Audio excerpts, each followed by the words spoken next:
آخری جنگ ہونی ہے جو کہ دجال کے خلاف ہوگی مسلمانوں کی، اور جس میں کہ حضرت مسیح علیہ السلام کا نزول ہوگا، جس کے سلسلے میں اس سے پہلے ایک جنگ ہوگی بہت خوفناک، بہت خوفناک۔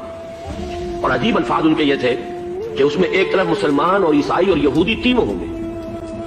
یہ بات سمجھ نہیں آتی تھی کہ مسلمان اور یہودی ایک جگہ کیسے جمع ہو سکتے ہیں۔ آج وہ نقشہ نظر آ گیا، آج اسرائیل، امریکہ، سعودی عرب اب یہ ایک ہے۔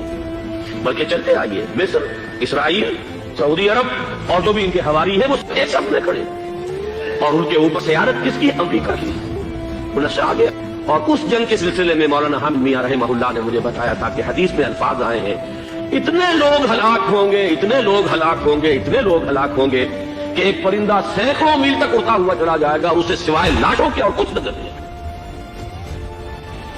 یہ نقشہ خاکم بدہن تلا ہوا ہے، کھڑا ہوا ہے۔ جو بھی ہوگا کیمیاوی جنگ، کیمیاوی وارفیئر، کیمیکل وارفیئر اور پھر ایٹمک وارفیئر، اس کی کھلی دھمکیاں دی جا چکی ہیں۔